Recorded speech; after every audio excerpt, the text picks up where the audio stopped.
যে আলোচনা হয়েছে এটা আমরা সবাই জানি যে বাংলাদেশের অবস্থা খুব ভালো না, অসুখ বিসুখে কিন্তু আমরা জর্জরিত। তারপরও প্রমাণ কি জানেন?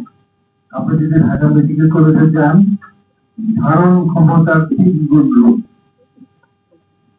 আপনি শুধু ঢাকা মেডিকেল না, যে কোনো সরকারি হাসপাতালে যান, রোগী ঠাঁই নেই, বিছানা তো নাই, পড়েও দেখেন।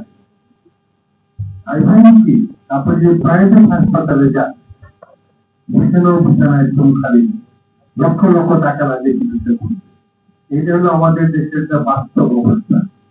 এবং বিশেষভাবে বলেছেন যে তামাক বিরোধী আন্দোলনে আমরা অনেক প্রার্থী আছে, কথাটা সত্য, প্রার্থী আছে। উনি বলেছেন সময়ও বেশি যায়নি, কথাটা সত্য, কিন্তু আমাদের কিন্তু দেশের জন্য আমি মনে করি যে বসে থাকার সময় আমাদের অবস্থা কিন্তু ভালো না। অসুখ বিসুখে আমরা জর্জরিত। আমরা জানেন তো ধূমপান অনেক রোগের পরকাল, শুধু হৃদরোগ না, শুধু স্ট্রোক না, শুধু কিডনি ডিজিজ না, শুধু বাজারে ডিজিজের কথা বলছি তারা, এমন কোন অসুখ নাই যে তার জন্য ধূমপান নাই। ধূমপান ধূমপানিটা আমরা জানি, আমাদের বহুদিনের আন্দোলন থেকে আমরা এইটুকু অর্জন হয়েছে যে মানুষ এখন জানে যে ধূমপান স্বাস্থ্যের জন্য খারাপ। কিন্তু ধূমপান যে কত খারাপ এটা কিন্তু আমরা জানি।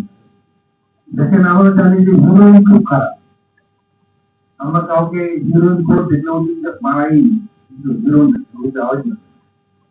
যারা মদ খায় তাদেরকে আমরা ঘৃণা করি, সিগারেট যারা খায় তাদের কিন্তু আমরা ঘৃণা করি। অথচ মদ এবং হিরোইন খাওয়ার চেয়ে সিগারেট আরো মারাত্মক। কেন মারাত্মক জানে? যে মদ খায়, যে হিরোইন খায়, সে নিজের ক্ষতি করে, কিন্তু যে সিগারেট খায় সে কি শুধু নিজের ক্ষতি করে? আজকে যদি এইভাবে যদি কেউ সিগারেট খেত, তাহলে কিন্তু আমরা সবাই জমি যারা আছে তারা পরোক্ষ ধূমপায়ী হতো, এবং পরোক্ষে ধূমপায়ীর সংখ্যা কিন্তু অনেক বাংলাদেশে। কিন্তু ওদের যারা নিয়ে কাজ করে তার হিসাব দেয়, হ্যাঁ, যে অফিসে নাকি 49% লোক অফিস আদালতে অপরোক্ষ ধূমপায়ী, এবং বাড়িতে বাড়িতে ছেলে মেয়েরা পরোক্ষ ধূমপায়ী ছিলেন। ধূমপান এত খারাপ হওয়ার পরেও আমরা কিন্তু সামাজিক ভাবে ওইভাবে ঘৃণা করতে পারিনি।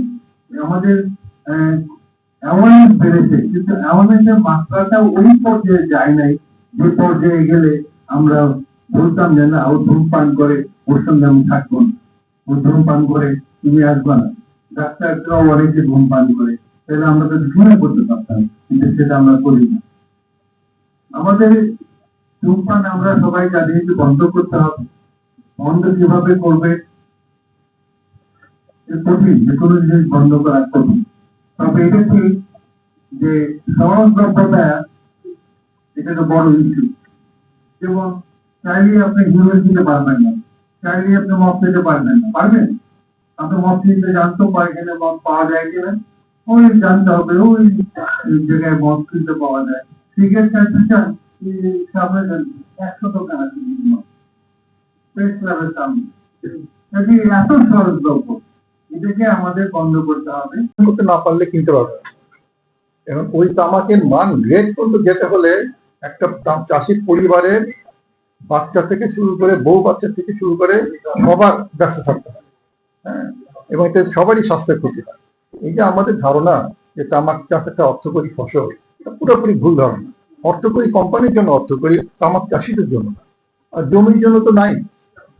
তামাক চাষে এই চাষে জমিতে চাষ করা হয় তামাক, সেখানে বছর খানেক চাষ তামাক করলে উর্বরা শক্তি কমে যায়, হ্যাঁ, এবং সেই জন্যই দেখেন তামাক কোম্পানিগুলো বিভিন্ন জায়গায় শিফট করে। তাদের প্রথমে ছিল রংপুর, তারপরে মানিকগঞ্জ, তারপরে এখন এটা কোথায় গেছে, আমাদের পার্বত্য চট্টগ্রামে। এখন এই নদীর পাড়ে জায়গাগুলো পুরোটাই তামাক চাষিদের কাছে চলে গেছে। তাতে লাভ হয়েছে কি? তাতে লাভ হয়েছে ওই বান্দরবন একসময় খাদ্যে স্বয়ংসম্পূর্ণ ছিল, এখন বান্দরবন হচ্ছে খাদ্যে অন্য জেলা থেকে ওদের খাবার আনতে হয়। নিজের জেলায় খাবার উৎপাদন করতে পারছে না, কারণ জমি সব চলে গেছে তামাক চাষে। হ্যাঁ, এই হচ্ছে বাস্তব চিত্র। এখন এখানে আমরা আবার এই সরকারের কাছে দাবি জানাবো, এই তামাক